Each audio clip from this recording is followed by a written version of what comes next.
आज 22 दिसंबर 2022 की बाबा की साकार मुरली है। मुरली के महावाक्य है, मीठे बच्चे देह अहंकार छोड़ देही अभिमानी बनो। अपने कल्याण के लिए याद का चार्ट नोट करो। खास याद में बैठो, याद से ही विकर्म विनाश होंगे। प्रश्न है, बाप ने तुम बच्चों को पहला पहला कायदा कौन सा सुनाया है? उत्तर है, पहला कायदा है, सब कुछ देखते हुए बुद्धि चलाए मान न हो। एक बाप की याद रहे, अपनी परीक्षा लेनी है कि मेरी वृत्ति देखने से खराब तो नहीं होती है। तुम्हें हाथ से काम करते दिल से बाप को याद करना है। इसमें आंखें बंद करने की बात ही नहीं है। ओम शांति। भक्ति मार्ग में अक्सर करके कोई सन्यासी आदि जब बैठते हैं तो आंखें बंद करके बैठते हैं। यहाँ कायदा है, देखते हुए भी चलायमान नहीं होना है। अपनी परीक्षा लेनी होती है कि देखने से मेरी वृत्ति खराब तो नहीं होती है। हम भल देखते हैं, परंतु बुद्धि का योग बाप के साथ है। मनुष्य भोजन बनाएंगे तो आंखें बंद करके तो नहीं बनाएंगे ना। इसको कहा जाता है हतकारडे दिल यारडे। कर्मेंद्रियों से काम लेते रहो, परंतु याद बाप को करो। जैसे स्त्री पति के लिए भोजन बनाती है, हाथ से काम करती रहेगी, परंतु बुद्धि में होगा कि मैं पति के लिए भोजन बनाती हूँ।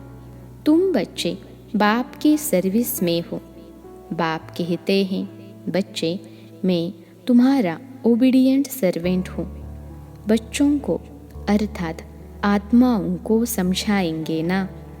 आत्मा कहेगी, स्वीट फादर, आप जो हमको ज्ञान और योग सिखलाते हो, हम उस सर्विस में ही बिजी हैं और आपने डायरेक्शन दिया है कि गृहस्थ व्यवहार में रहते, काम करते, घड़ी घड़ी मुझे याद करते रहो।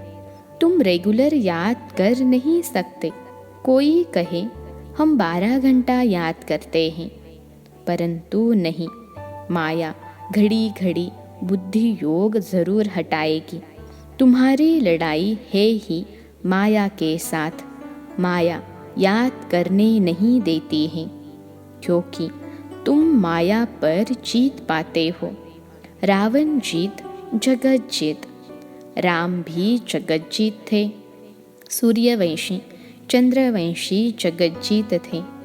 तो इन आँखों से देखते हुए बुद्धि बाप के साथ रहनी चाहिए। देखना है, मेरे को कोई चलाए मानी तो नहीं आती है। बाप को पूरा याद करना है। ऐसे नहीं कि मैं तो शिव बाबा का हूँ ही, याद करने की क्या दरकार है। परंतु नहीं, खास याद करना है और यह नोट रखना है कि सारे दिन में हमने कितना समय याद किया। ऐसे बहुत होते हैं जो सारे दिन की हिस्ट्री लिखते हैं कि हमने सारा दिन यह किया। ज़रूर अच्छे मनुष्य ही लिखेंगे। अच्छे चार्ट लिखते हैं तो पिछाड़ी वाले देख कर सीखें। बुराई लिखें तो उनको देख और भी बुराई सीखेंगे। अब बाप बच्चों को राय देते हैं कि तुमको चार्ट रखना है। नॉलेज तो बहुत सहज है। भारत का प्राचीन राजयोग मशहूर है। भक्ति मार्ग में अनेक प्रकार के हठयोग आदि सिखलाते हैं। उनको यह पता नहीं है कि बाप ने कौन सा योग सिखलाया था। भल कोई कोई अक्षर भी हैं, मन मना भव। देह सहित देह के सब संबंध छोड़ माँ में कम याद करो। अब उनके लिए सर्वव्यापी कहना यह तो रॉन्ग हो जाता है। कोई याद कर ही नहीं सकते। पत्थर बुद्धि होने कारण कुछ भी अर्थ नहीं समझते। बाप समझाते हैं, मुझ बाप को याद करो, यह मेरी देह नहीं है। श्री कृष्ण की आत्मा तो कह न सकें। निराकार बाप ही कहते हैं, अपने को आत्मा अशरीरी समझो। तुम अशरीरी यानी नंगे आए थे, उन्होंने फिर नागा समझ लिया है। भक्ति मार्ग में अयथार्थ उठा लिया है। बाप ने कहा, अपने को देह से अलग समझो, देह अहंकार छोड़ो, देही अभिमानी बनो। सारी आयु तुम अपने को देह समझते आए हो। अभी यह अंतिम जन्म है। अभी तुमको देही अभिमानी बनना है। सतयुग में देवताएं आत्म अभिमानी थे। उनको मालूम रहता था कि एक शरीर छोड़ दूसरा लेना है। खुशी से पुराना शरीर छोड़ नया लेते हैं। सन्यासी तो यह सिखला न सके, वह काल को जीत नहीं सकते। तुम बच्चे काल पर जीत पाते हो। वह निवृत्ति मार्ग वाले हैं। वह फिर अपने सन्यास धर्म में आएंगे। प्रवृत्ति मार्ग में आ न सकें। वह भी भारत के लिए अच्छा धर्म है। पवित्र बनते हैं। भारत की महिमा इतनी बड़ी है जितनी बाप की बड़ी है। भारत ही पवित्र था, अब नहीं है। भारत सबका तीर्थ स्थान है। सब मनुष्य मात्र की अभी सद्गति होगी। कहते हैं, गॉड फादर इज लिबरेटर। दुख से लिबरेट कर शांति धाम में ले जाते हैं। अगर भारतवासियों को मालूम होता तो सर्वव्यापी नहीं कहते। शिव जयंती यहाँ मनाते हैं, गाते भी हैं कि हे पतित पावन। निराकार बाप को ही याद करते हैं। भारतवासी ही गाते हैं, सबसे शास्त्री पावन वही बनते हैं। तुम समझते हो, बिल्कुल राइट बातें हैं। बाकी शास्त्र तो ढेर हैं। हर धर्म वाले अपनी अपनी किताब बनाते हैं। नए नए धर्मों का बहुत मान होता है। भारतवासी द्वापर से गिरते ही आए हैं। अभी सब पतित बन पड़े हैं। सारी दुनिया पतित पावन बाप को याद करती है। ऐसे बाप का जन्म यहाँ होता है। सोमनाथ का मंदिर भी यहाँ है। इनको अगर जान जाए तो सब एक पर ही फूल चढ़ाए, क्योंकि वह सबका लिबरेटर है। हमारा तो एक दूसरा न कोई।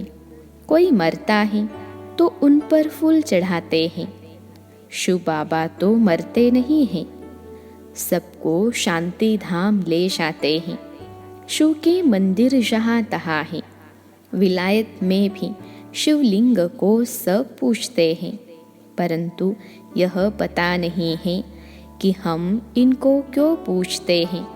बाप स्वयं बैठ समझाते हैं कि शिव जयंती के बाद श्री कृष्ण जयंती भारत में ही होती है। शिव जयंती के बाद नई दुनिया आती है। बाप आते हैं पुरानी दुनिया को नया बनाने। भारत सबसे ऊंच है, नाम ही है पैराडाइज। तुम सब खुश होते हो कि अभी हम स्वर्ग की स्थापना कर रहे हैं श्रीमत पर। हम खुदाई खिदमत गा रहे, सैल्वेशन आर्मी है। सारी दुनिया को रावण की जंजीरों से तुम छुड़ाते हो। तुम जानते हो, बाबा के साथ हम भारत की खिदमत कर रहे हैं। गांधी जी ने फॉरेनर से छुड़ाया, परंतु कोई सुख तो नहीं हुआ। और ही दुख हो गया। लड़ते झगड़ते रहते हैं। बाप कहते हैं मैं आता हूँ रावण की जंजीरों से छुड़ाने। रावण की जंजीरों के कारण अनेक प्रकार की जंजीरें हैं। सतयुग में यह होती नहीं। वहाँ दुख की कोई बात नहीं। यहाँ तो कितने व्रत नेम रखते हैं। यह सब करते हैं श्री कृष्णपुरी में चलने लिए। अब बाप बच्चों को समझाते हैं, फादर सोज सन, सन शोज फादर। तुम सबको घर का रास्ता बताते हो। इसको भूल भुलैया का खेल कहा जाता है। भक्ति में कितना माथा मारते हैं, परंतु बाप से वर्षा कोई ले न सके। भक्ति तप दान करते करते माथा टेकते रहते हैं। रास्ता बताने वाला एक ही बाप है। अगर कोई रास्ता जानता हो तो बताए। इससे सिद्ध है कि कोई भी जानते ही नहीं है। कोई को रास्ते का मालूम ही नहीं है। अभी सब मच्छरों सदृश वापिस जाने वाले हैं। सबके शरीर खत्म होंगे, बाकी आत्माएं हिसाब किताब चुकतू कर वापिस जाएंगी। इनको कयामत का समय कहा जाता है। मनुष्य दीपावली पर साल का फायदा नुकसान निकालते हैं। तुम्हारी है कल्प कल्प की बात। अभी तुमको 21 जन्म के लिए करना है। बाप को याद करने से जमा होगा। फिर 21 जन्म कोई तकलीफ नहीं होगी, कोई अप्राप्त वस्तु नहीं होगी। स्वर्ग की सारी प्राप्ति अभी के पुरुषार्थ पर होती है। यह बातें कोई शास्त्रों में नहीं है। अभी तुम अनुभव पा रहे हो। जब स्वर्ग में चले जाते हो फिर कौन बैठ लिखेंगे? शास्त्र आदि तो बाद में बनते हैं। शास्त्रों में है कि जमुना के कंठे पर महल थे, दिल्ली परिस्तान थी। बिरला मंदिर में लिखा हुआ है 5000 वर्ष पहले धर्मराज ने व युधिष्ठिर ने परिस्तान स्थापन किया था। जमुना गंगा नाम अभी तक चला आता है। वास्तव में ज्ञान गंगाए तुम हो। जमुना का इतना प्रभाव नहीं जितना गंगा का है। बनारस हरिद्वार में गंगा है। वहाँ बहुत साधु आदि जाते हैं। वहाँ जाकर कहते हैं शिव काशी विश्वनाथ गंगा। विश्वनाथ ने गंगा बहाई जटाओं से, ऐसे कहते हैं और समझते हैं गंगा के कंठे पर रहने से हमारी मुक्ति हो जाएगी। बहुत जाकर काशी वास करते हैं। आगे बलि चढ़ते थे, अब कहते हैं हमारी मुक्ति हो जाएगी। देखो ज्ञान मार्ग में क्या बात और भक्ति मार्ग में क्या बात है। कितना कॉन्ट्रास्ट है। आधा कल्प अनेक प्रकार की तकलीफें उठाई, देवियों पर जाकर बलि चढ़े। अभी तुम बलि चढ़ते हो। यह सब कुछ ईश्वर का है, तो ईश्वर का सब कुछ तुम्हारा है। ईश्वर का सब कुछ है स्वर्ग।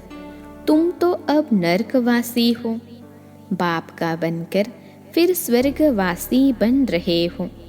बाबा की श्रीमत पर पूरा चलना पड़े।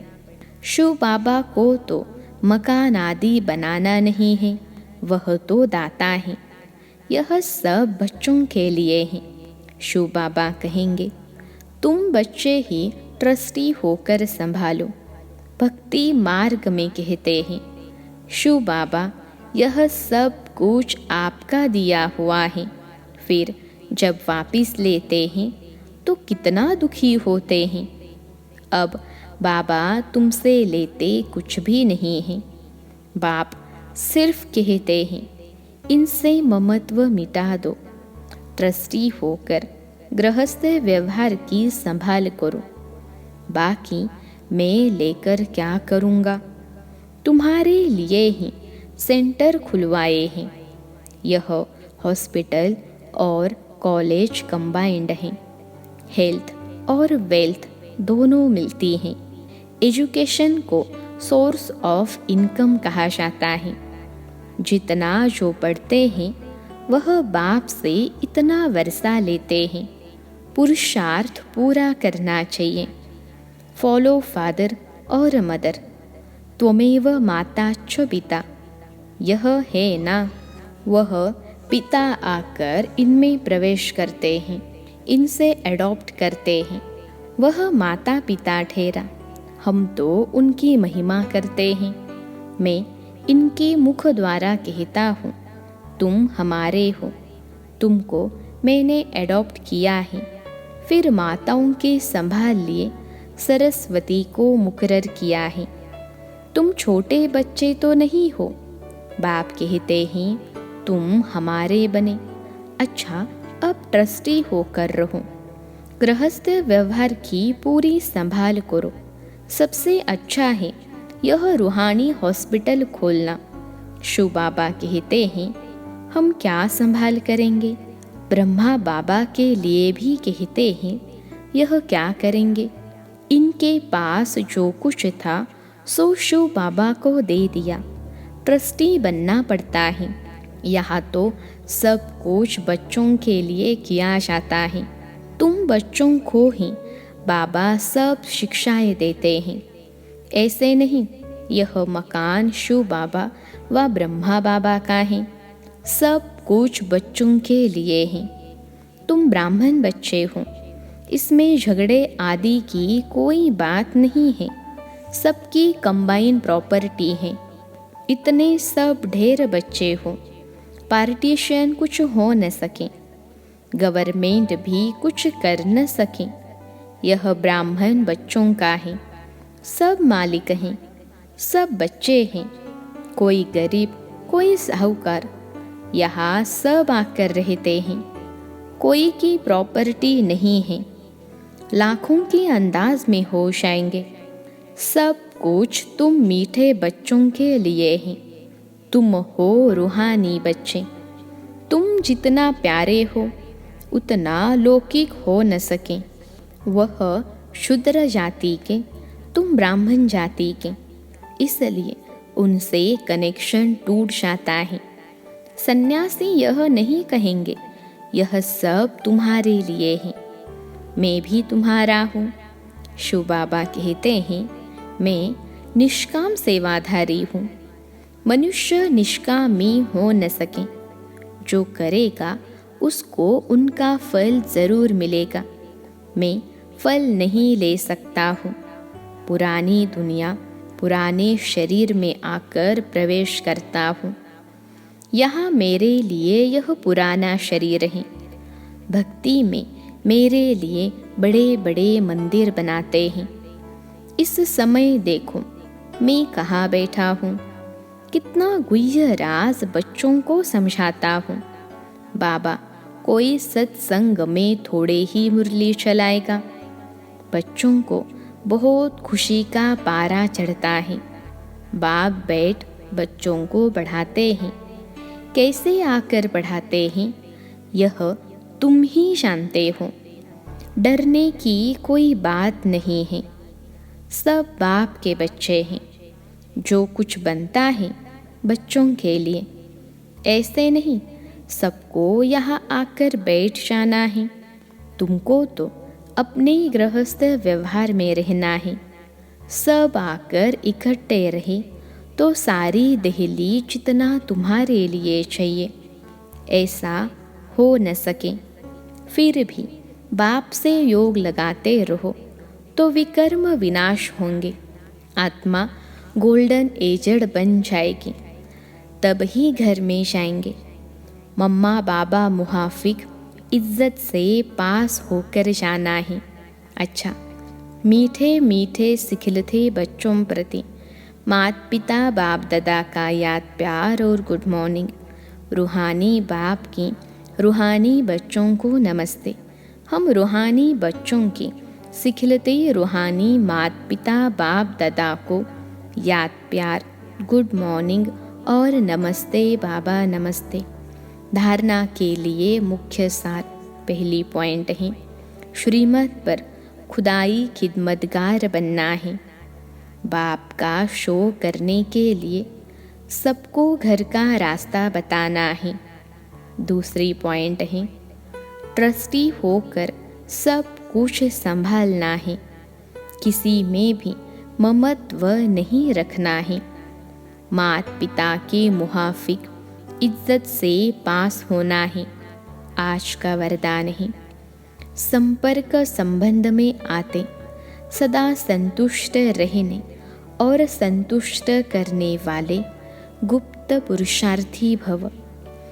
संपर्क संबंध में आते सदा संतुष्ट रहने और संतुष्ट करने वाले गुप्त पुरुषार्थी भव। विश्लेषण है, संगम युग संतुष्टता का युग है। यदि संगम पर संतुष्ट नहीं रहेंगे तो कब रहेंगे?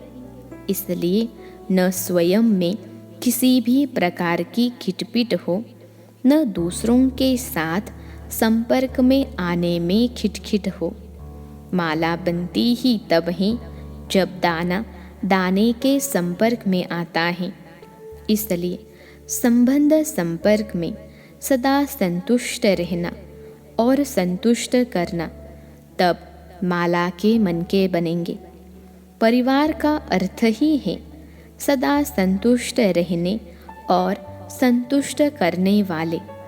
आज का स्लोगन है, पुराने स्वभाव संस्कार के वंश का भी त्याग करने वाले ही सर्वंश त्यागी हैं।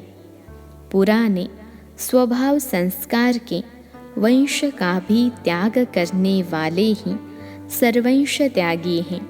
अच्छा, ओम शांति।